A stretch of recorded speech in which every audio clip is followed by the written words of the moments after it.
actually grew up in a small town, like in a church, in Stedman Baptist Church, where my father was a deacon until he passed away in '89. And because I really wasn't sure exactly what I wanted to do, but I knew I didn't want to, A, waste my time and waste my parents' money. So I decided to do something constructive with my life and join the military. Me and my wife, we've actually been married for 17 years now, this past April 2nd. We have 3 beautiful daughters. So where did you meet your wife? I would like to know the story. I actually met my wife on the USS John C. Stennis, which was my second ship. Met her, she was an electrician, I was a mechanic. We were senior enough and were able to work out with our work centers, individual work centers, to be able to be put on the same duty section, the same watch team. Her job, the electricians on the aircraft carriers, they sit in a room called the EOS, enclosed operating space, and they're actually operating the throttles, which was funny because she was operating the throttles for the engine that I was walking around maintaining. Oh no! So if she, maybe if she would, get a little too fast, I'm sitting here yelling at the bulkhead, slow it down. No, she was in the EOS with the watch officer, taking direct orders from him. All the only thing I was doing was maintaining the engine, the 100,000 gallon a day 6-stage evaporator that made our fresh water, and that was one of 4. We got to meet them there. When we pulled into different ports, whether it was Malaysia, Australia, Hawaii, Japan.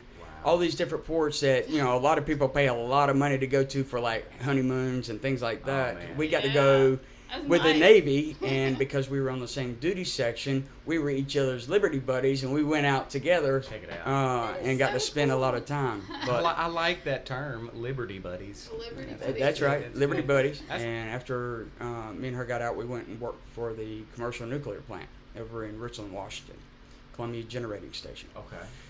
After we spent about 4 or 5 years there, Amber made the comment to me one night. She said, "We need to talk."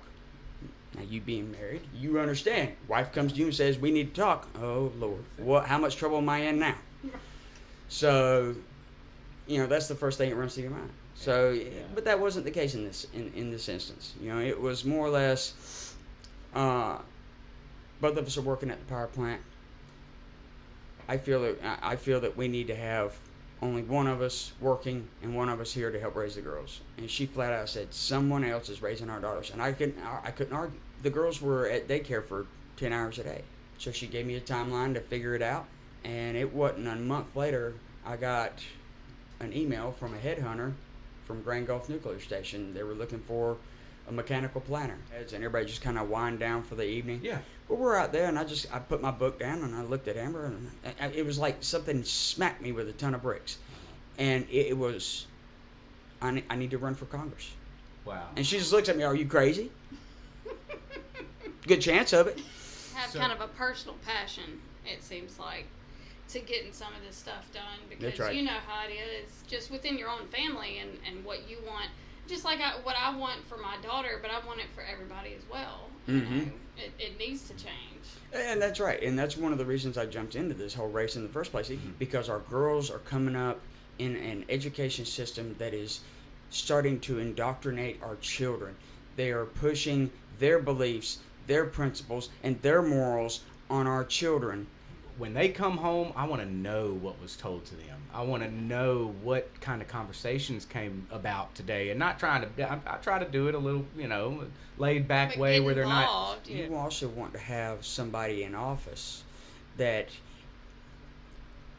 is in my position. Legislate. Well, exactly. That can put a stop and a squelch to them trying to put CRT, or even like when I met Kim at the Board of Education, and I made the comment, I am here as a political candidate, but I'm speaking as a father of 3, and what you guys are doing will directly affect all 3 of my children that are still in the school system. That's right. So here's the thing, you need somebody in legislature that knows, one, can identify with the young people coming up, that possibly has children of their own, that it is personal for them. They want the best possible educational opportunities that they can be given to their children.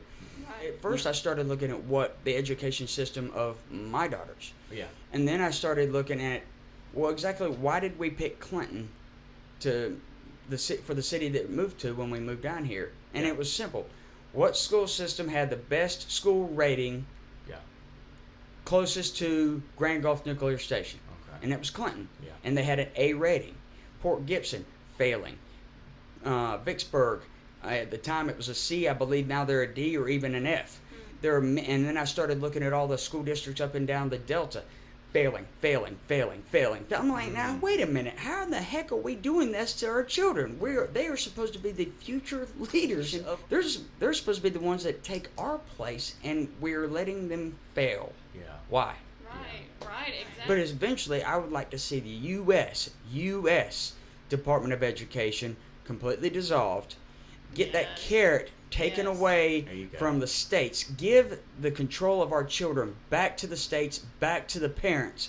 Because as long as the if you are receiving federal money from the government, they can sit there and say, well, you're receiving federal money, so you have to do what we tell you to do Yeah. in regards to this topic. Exactly. And when they start saying, oh, well, the parents are getting uppity about certain items, well, you better take a step back and figure out why they're getting uppity about certain items, not just sit there and complain to the federal government and have the FBI put them on the FBI terrorist list. And to be honest with you, with the Department of Education, a lot of it is bloated salaries. That's where a lot of that extra money goes. It's just to pad their pockets a little bit more. Well, the school superintendent for Jackson Public Schools, $200,000. Yeah.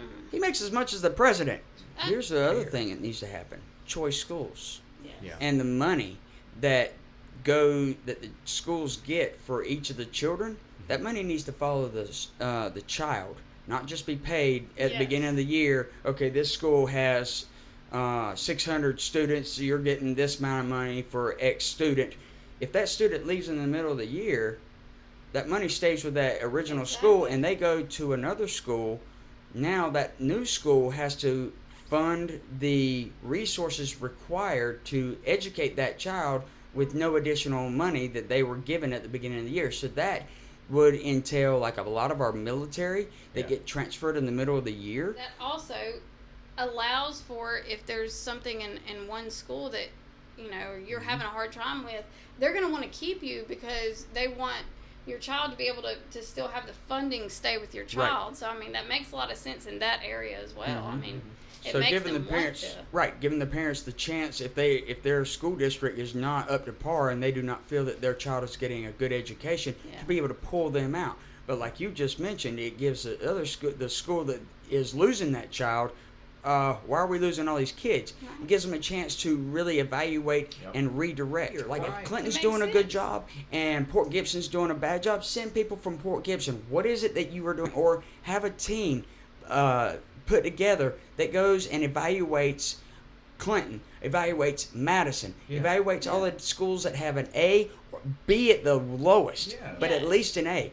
This is what these schools are doing well, and then evaluate all the other schools that are not doing well. These are the areas that they need to improve in. I haven't heard any. Benny Thompson's, Sure, it's nothing like I that. haven't heard it. That's just great to know that It's that like we're playing gonna chess. have Back up somebody. and look That's at right. it It without is. making a rash decision or too quick where you can't think about it. Mhm. And that is something else that we need someone that's not going to just make a quick decision. That's going to, it kind of reminds me of some of the people that we enjoy watching in Congress right now who point out the fact, okay, you're going to send a bill in, you're only going to give 5 hours to go over this, 6,000 page bill. Yeah, nobody You know, goes over it's- 6,000 pages. I'm Yeah. sorry. And- And this whole thing is like playing chess. It Okay, is. it's not. This is not checkers, folks. This is No. not checkers. That's right. Okay, this 3D is chess. this is Chess Master 3.0. And, Right? when you go up there to DC, immediately you're going to just be engulfed in the swamp. So Right. you're Yeah. going to have You'll be around it everywhere. stuff dazzled in your face. You're going to be starstruck. We know that's probably not going to happen. no. As a matter of fact, the guy that's going on the primary right now, that's running in the primary He'll be a against little him, starstruck. once you get into DC, Mhm. like, I know we know you're not going to be starstruck, but are you planning on you know the people that have a voice right now that are down there. Guys like Massey, guys like Chip Roy that we brought up. Are we going to see you connect with those guys to build a bigger coalition against this swamp? To actually be one of the guys standing right, or Chip Roy standing right behind you with you leading the charge. That's why we see a fighter in you, meaning to beef it up and make it more powerful. Just electing an R and electing a quote unquote conservative, that's not working anymore. Right, and I know you're going to be focused on Mississippians and Mississippi needs. Rightfully so. Yeah. But those guys are focused on Texans and Texans needs, but they are in D.C. Yeah. So will you be like finding any kind of way to just connect with the guys that are about freedom? And that's a great question, because I've been asked that question before. Are you going to support McCarthy for Speaker of the House? I'm going to answer that right here, right now. No. Okay. Thank you. I did not want to make a weird face to a different answer than I was expecting. No. And no, I'm not. I'm not. Here's the thing. The American people are tired of the current establishment. And like you pointed out, my opponent, Ron Eller, is all about hugging up and buttering up and snuggling up to the current establishment, thinking that getting a photo op is going to get him elected. I'm sorry, going after and getting photo ops instead of talking to the people and finding out what they need, what they want, and what troubles they're having to better figure out how you can help them. I'm sorry, if you want to go get a photo op, go pay $25,000 and go get a photo op with President Trump. Or you can actually take your time and go and talk to the people in the Delta. Go talk to the people of District 2 and figure out what their needs are. I will be looking at getting into the Freedom Caucus once I get up there. People that I respect, like Jim Jordan, Marjorie Taylor Greene. Those are the fighters that I want to be up there. When you have Marjorie Taylor Greene is on these committees, and because she stands up and fights for what she knows is right, the Democrats strip her of all the committees that she's on, and she is left with nothing more than the vote of being a member of the House.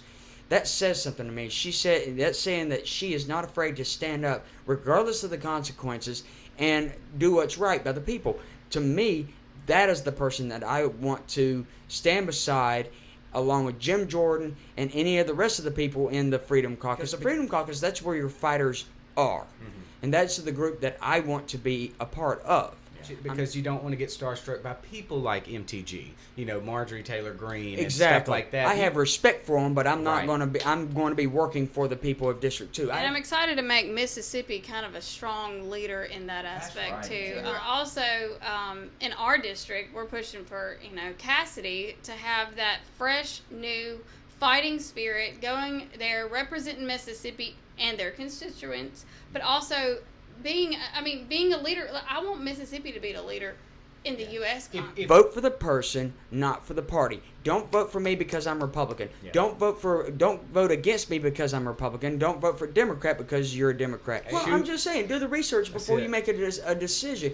Ask yourself one question. In 29 years that Benny Thompson has been in office, 29 years, has the district gotten better, stayed the same, or gotten worse? And I'm going to drop that and leave that alone for everybody to ponder and think about. Because that is the only question you have to ask yourself, and you have to be objectively honest. If you could drop the mic, that is where the mic would drop. That would be the mic. like you just, has it gotten good, better, worse? Boom. Boom. There you go. Runoff is June 28th, so everybody please get out to the polls. Yes. District 2, District 3, that's the ones that we're both passionate about, so I know that for sure that they have a runoff coming up. District 2, please vote for Brian Flowers. Let's go ahead and get him on the way to getting Benny Thompson out of Congress, and let's get these Mississippi fighters in here. Well, one thing I will ask, because you guys are in District 3, and if anybody that's listening to this, when anybody that's listening to this, I want you to think about: do you have anybody in District 2 that you know of, friends or family? Because I need you to contact them. I need you to let them know that there is a runoff on June 28th and that they need to come out and vote for Brian Flowers to ensure that I move on and we get the strongest possible candidate to get Benny Thompson out of office. His 29-year reign is done. Now we can drop the mic. Look, yeah, that's another mic drop. You know, just please don't drop that one because we don't have an extra. That might be a little Hence bit the upset, reason so. we're sharing. Hey, 29 years, gotta go. Ow. That's pretty good. You know, here, tighten that back up. I'm not sure that qualifies. It's just like gotta make it's the just sound. like a slump. That's Which is flowersforcongress.com. flowersforcongress.com. Thank you for correcting me. Flowersforcongress.com. Or they can go to Brian Flowers for Congress on Facebook. Facebook. Yes. And very active and good at answering questions, I was going to say. I've seen you answer people's questions. So don't forget to vote June 28th. And, you know, you can like, subscribe, share this podcast, share it out to your District 2 friends, and let them know who Brian Flowers is and to vote June 28th. And then we're going to get started for November. Thank you guys so much, and y'all have a great rest of the week.